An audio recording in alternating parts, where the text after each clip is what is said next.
Tonight, as victims of the cyclone grow more desperate by the hour, UN relief finally starts trickling into Myanmar, but aid from the U.S. still can't get in. I'm Katie Couric. Also tonight, Hillary Clinton resisting mounting pressure to drop out. There are some folks who have said, well, we needed to end this before we got to West Virginia. Well, I don't think so. A simple genetic test allows doctors to reduce the risk of sudden death in this 12-year-old girl. And father of the bride, President Bush rehearses his Spencer Tracy as he heads off to give away his daughter Jenna.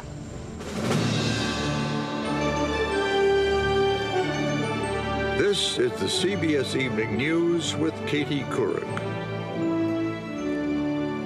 And good evening, everyone. It is getting worse and worse for the people of Myanmar after that devastating cyclone, and the world wants to help. Tonight, there are signs the military regime, which keeps the country sealed tight, is finally willing to accept that help. The first UN aid shipments were allowed into Myanmar today, but precious time has been lost. The UN now says 1.5 million people have been severely affected by the cyclone, and the death toll could top 100,000. Diseases, including malaria, are beginning to spread. The U.S. military is not being allowed in to deliver aid, but is standing by. CBS News reporter Celia Hatton is in neighboring Thailand and begins our coverage tonight. Responding to a disaster is all about speed, and after almost a week of dawdling by Myanmar's military regime, it's certain that additional lives were lost in the wait. No one will ever know how many.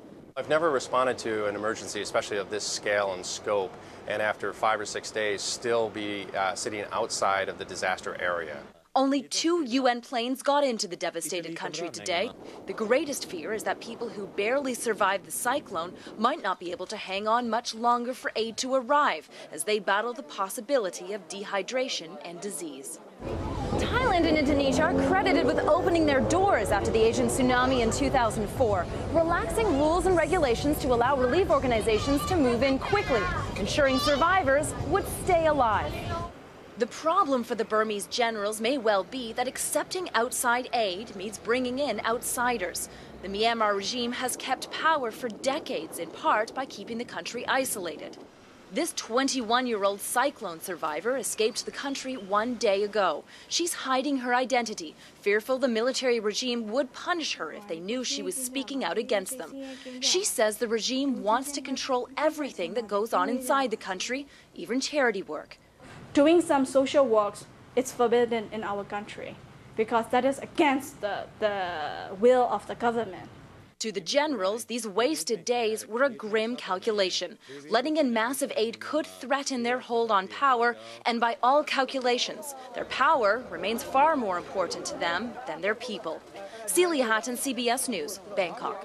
As we just heard, the military leaders are trying to keep a tight lid on information leaving Myanmar, formerly known as Burma. But earlier today, I spoke by phone with an eyewitness to the devastation. Because the repressive regime may take action against people who criticize it, we won't identify him or his location. What are you hearing about the situation in the countryside, the areas that were most affected? Well, what we're hearing is that the numbers, the very grand numbers. They're speaking about hundreds of thousands of deaths and about bodies floating in the rivers and the deltas. There, as you know, is intense international pressure to get aid into the country. Are the people of Myanmar showing any signs of frustration with their government? Are they aware of this situation? They are aware of the situation. The people that I spoke with, they said, well, look, we don't really know what happened because the government do not really allow any information. And they were even afraid to speak with me about it because they said if they hear me speak with you, then I might go to prison. It's very hard to work, it's very hard to gather information, it's very hard to know what really happens here. And I think that we are all being fed by information, by the government. We know nothing about the numbers. The numbers could be very small or could be very large. As we mentioned, the U.S. military has planes and ships ready to deliver aid if they're allowed in. But today, Defense Secretary Gates dismissed the idea of airdropping supplies without the regime's permission. Meanwhile, throughout this country, people are digging into their wallets to help the victims. Bill Whitaker has that story. With the Burmese junta refusing U.S. government aid, the American people are stepping up to the plate. A Burmese-American restaurant owner in San Francisco raised $2,500 in the last 2 days. At this point, we're just doing what we can. Across the country, humanitarian aid on a human scale. This Charleston water company shipping water purifiers, hoping missionaries can get them into Burma. We feel we have not only an obligation but an opportunity to serve Christ by doing this. This Los Angeles clothing company raised $100,000 for tsunami relief selling T-shirts and hopes to raise even more for Burma. I'm trying to set an example of a small business who can do something. Most of these private donations are being funneled through international charities. 3 years ago, Americans gave them more than $1 billion for tsunami relief. Now they fear the junta's clampdown is keeping donations down. So far, the Red Cross has raised just $1.25 million for cyclone relief. UNICEF, $1 million. World Vision hopes to raise $3 million. What aid groups are trying to do is get money directly to the people and bypass the military regime. I believe they're doing a pretty good job of it, but it's just not enough so far. Thank you for your partnership in helping us. So in Seattle today, World Vision manned phone banks. Each gift of $100 will. In Minneapolis, the wife of Baseball Hall of Famer Paul Molitor threw a fundraiser at her home. They need our help and they need to know that we care. But with communications down and the junta putting up roadblocks, people here can only pray their charity reaches the cyclone victims in time. Bill Whitaker, CBS News, Los Angeles. I asked Republican presidential candidate John McCain what he would do to help the people of Myanmar. When we talked earlier today here in New York, he said he'd ask the Chinese to use their influence. I would start putting some pressures on there, appealing to them to have this junta at least allow in aid to care for these people. This is a very bad government, and right now I think that we should ask the other countries in the region, as well as China, that they have close ties to really put some pressure on them for humanitarian purposes. Do you think enough is being done now? I don't know. The Chinese have an image problem right now, as we know, over Tibet. I think we could tell them that it would help their reputation if they weighed in heavily to get the, I use the word government loosely, to let assistance come in this humanitarian effort. I also talked to Senator McCain about the presidential campaign, as well as his 96-year-old mother, Roberta, about her views. We'll have that interview for you tomorrow night. Meanwhile, Hillary Clinton campaigned today in West Virginia. It's called the Mountain State, an apt metaphor for what stands between her and the Democratic nomination. Barack Obama picked up 2 more superdelegates today and widened his delegate lead to 160. But despite the worsening numbers, Senator Clinton is not giving up. Jim Axelrod is covering her campaign. Senator Hillary Clinton. Top advisors say Hillary Clinton will defiantly remain on the campaign trail. There are some folks who have said, well, we needed to end this before we got to West Virginia. Well, I don't think so. She's not seeking a deal to step aside like a spot on the ticket. She's still here, they say, to argue Barack Obama will get trounced in November. West Virginia is a test. It's a test for me and it's a test for Senator Obama. Her claim? Working-class whites won't vote for Obama. She told USA Today. Senator Obama's support among hard-working Americans, white Americans, is weakening again. And we're the party of the coal miner on the job. Obama's campaign admits that blue-collar whites have been trouble for them, but counter that Obama's improved over the last few primaries, winning nearly a third of them in Indiana. Will we still have contests remaining? Back on Capitol Hill today, Obama said he expects to lose West Virginia, but was already looking past it. The sooner that superdelegates make their decision, the sooner we'll have a sense of who the nominee will be, and the sooner we can focus on John McCain. For now, Obama and Democratic Party leaders are willing to let Clinton make her pitch. But Democratic consultant Joe Trippi expects if race becomes Clinton's central focus, that will quickly change. If she goes after Obama, either on his readiness or on long race lines, they're going to rally around Obama quick and shut it down. They want to end this. If Clinton has any hope of changing enough Democratic minds, and every day that seems to grow less likely, she's got to crush Obama next Tuesday in West Virginia. And even that may very well not be enough. Jim Axelrod, CBS News with the Clinton campaign in Sioux Falls, South Dakota. In other news tonight, new evidence of the growing strain on the U.S. military. Pentagon figures show that in the past 5 years, 43,000 American troops listed as medically unfit for duty were sent into combat in Iraq and Afghanistan. Pentagon critics say it's a sign that troops are not given enough rest at home before redeploying. Meanwhile, a worldwide manhunt came to a dramatic end today when police arrested a suspected pedophile at his home in New Jersey. It happened, though, thanks to Interpol, the international police agency, after it asked for the public's help. Chip Reed has details. After an intensive international manhunt, suspected pedophile Wayne Nelson Corliss appeared in U.S. court today. The trail began 2 years ago in Norway, where police, looking at the computer of a convicted pedophile, came across hundreds of pictures of an unidentified man sexually abusing 3 Southeast Asian boys as young as 6. This is a horrible crime. Some of the images are unspeakable. The international police agency, Interpol, made extensive efforts to identify the man, but came up empty. Finally, 2 days ago, Interpol asked the public for help. After his picture was posted on the internet, hundreds of tips poured in. They gave a name, they gave specific addresses, they gave a phone number, which made our job incredibly easy. Late last night, federal agents arrested Corliss without incident at his home in Union City, New Jersey. This is the second time tips from the public made the difference in an international search for a suspected pedophile. In October, Christopher Paul Neal was arrested in Thailand after investigators were able to unswirl his disguised photos and posted his face on the internet. It's not clear why Interpol waited almost 2 years to release Corliss's photos, but it is clear that getting the public involved in helping track down suspected pedophiles works. Chip Reed, CBS News, Washington. And there is much more CBS News ahead. Up next, your DNA destiny. A deadly heart condition runs in her family, but what she learned through genetic testing just may save her life.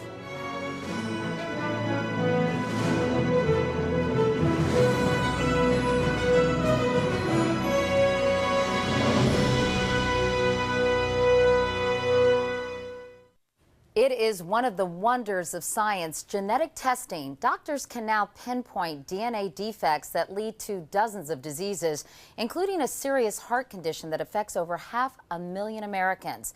Many don't even know they have it, but what if they did know? Tonight, Dr. John LaPook tells us how that knowledge may save the life of one young girl in our series, Your DNA Destiny. How was school? 12-year-old Becca Sahlberg gets a lot from her mother, including one thing that Lisa really wishes she hadn't given her daughter. We have hypertrophic cardiomyopathy. A dangerous heart condition that can be carried by a gene. It's already killed 4 of her close relatives. It's my grandfather. Her grandfather, an uncle, an aunt, and her sister Lori, who died suddenly at 36. People with this disease might not even know they have it. This is my first ICD. But irregular heartbeats can kill them instantly and without warning. A surgically implanted defibrillator can detect and immediately correct the abnormality. That's the battery and the computer that reads every one of my heartbeats. It's like having a safety net. It's like having an emergency room in your chest 24 hours a day, 7 days a week. Lisa always feared she had passed the gene on to her daughter. We were walking into daycare, and she just said, "Mommy, my heart feels funny," and my heart sunk. I said, "Oh, God." Not knowing kept her up at night. I was afraid to go in and wake her up in the morning. I was afraid what I might find. Fortunately for the Sahlbergs, the gene that causes their heart condition has been isolated. This is the infancy of genetic testing. These are the first years. It's just one of the 20 to 25,000 genes in each cell of our bodies. Soon, we're going to be able to look for every known disease-causing variant in a single individual. This machine in the lab of Dr. David Margulies is looking for those variants. How many different patients are going to be analyzed here? There are going to be 100 patients. 100 patients who each have 20,000 different genes, and we're looking for how many genes in each one? Well, in that well, we might be looking for 3. In another well, we're looking for 10. So tiny, tiny numbers of genes. Minuscule fractions of their genome. It's mind-boggling, like looking for a single grain of sand. A severe disease could be caused by a change in just a single letter Out of how many? Out of the 3 billion letters in a person's genome. Scientists found that one mutation in one of Becca Sahlberg's genes when she was 7. What did they tell you? They just sort of told me that I have hypertrophic cardiomyopathy like my mom, and everything's going to be all right since we have the proper care and stuff. The proper care for this disease includes an implanted defibrillator, just like her mom's, and a medicine to keep Becca's heart from racing. Before, when your heart would go fast, did you have second thoughts? Were you thinking, oh man, what's going on? Yeah, sometimes when it went really fast, I was really nervous and I just had to take a breather and just stop for a little. It doesn't happen anymore now. With the help of genetic testing, Becca now feels safe doing what she loves, just like any other kid. And Becca's mother and father can start feeling just like any other parents. And John, the technology is really almost mind-boggling, but we're really at the beginning of all this, aren't we? Absolutely. These are just baby steps now. We're using the technology to make diagnoses about diseases. In the future, the hope in some cases is to get in there, fix defective genes, and perhaps reverse illnesses, or even better, stop them from ever developing in the first place. It's just wild. All right, John, thanks so much. When we come back, a terrifying trend in the West, coyotes attacking children. In California, parents are confronting a very scary new threat, coyotes attacking their children. It's happened 3 times in a week, and none of the attacks has been fatal. But as John Blackstone tells us, the animals are showing up more and more in places no one expects. In Southern California, traps have been set to catch coyotes, parks and playgrounds closed, warnings posted about attacks on children. The coyote just pounced, says babysitter Alejandra Morales, who pulled Madison Schuler to safety when the child was grabbed as she played in a sandbox. She was treated for puncture wounds. It's a little emotionally draining, but I'm okay because she wasn't badly hurt. In nearby Lake Arrowhead, Dottie Edwards was horrified when a neighbor's 2-year-old daughter playing in her front yard was grabbed by a coyote. He was like stalking us. He was just around here and you couldn't chase him off. Authorities are investigating the cause of these attacks and say coyotes become a problem when they lose their fear of people. Across the country, coyotes are showing up in unusual places, like the one that wandered into a Chicago sandwich shop last year. This is the largest population of coyotes we have. In San Francisco, Vicki Goldbeck tracks coyote sightings with pins on a city map. I was definitely one of those people who didn't think we had coyotes in the city, and now I'm a firm believer that we do. The advice for people who encounter coyotes: make plenty of noise. That should scare them away. John Blackstone, CBS News, San Francisco. Meanwhile, in Texas, a huge sinkhole northeast of Houston just keeps growing and growing. It has already swallowed oil field equipment, telephone poles, and trucks. No one's been hurt, and officials do not know what caused it. Today, it grew to 600 yards in diameter and up to 250 feet deep. It's wide enough to fit 5 football fields. From a deep hole to the highest mountain, a team of climbers took the Olympic flame to the summit of Mount Everest today, 29,000 feet above sea level. It was carried the last few steps by a Tibetan woman. The torch was specially designed to withstand the high winds and low oxygen levels. Coming up next, she's Daddy's little girl, and Daddy is the President of the United States, getting ready to give her away. Finally tonight, President Bush headed home to Texas today. He's invited some people over this weekend for a wedding. Here's Kelly Kobiea. There's a reason the president is practicing his father of the bride walk today. After months of preparation, 3 a.m. this morning, the red phone rang. It's a damn wedding planner. daughter Jenna will exchange vows with former White House aide Henry Hager at the family ranch in Crawford, Texas, Saturday. Reporters have tried to charm their way in with congratulations. Thank you very much. Thanks a lot. Any chance you'll let us cover it? That would be no. As in no cameras, no reporters, no one but 200 close family and friends allowed past the Secret Service checkpoint. It's been 37 years since America was invited to a presidential wedding. Tricia Nixon married Edward Cox in the Rose Garden in 1971. Just a few years before, Lucy Baines Johnson learned the hard way every last detail matters, even the date. I hadn't appreciated that August the 6th was the anniversary of the bombing of Hiroshima. So when I arrived at the church, there were pickets. Had I not been a White House bride, there probably wouldn't have been any conversation. Jenna Bush told Vogue magazine she did feel some pressure to give the nation a full-blown White House wedding. But I wanted to have something more private and something that fit my personality a little bit more. That means a Texas country wedding, a 7:30 evening ceremony followed by dinner and dancing. Jenna will wear Oscar de la Renta. Her twin Barbara is the maid of honor in floor-length midnight blue, plus 14 bridesmaids in the colors of Texas wildflowers. The White House plans to release a couple of pictures on Sunday, but aside from that, the rest of us will have to settle for coffee with the bride and groom. Kelly Kobiella, CBS News, Crawford, Texas. I guess my invitation got lost. To Jenna and Henry, by the way, all the best. And that is the CBS Evening News. I'm Katie Couric. Thank you for watching. Good night.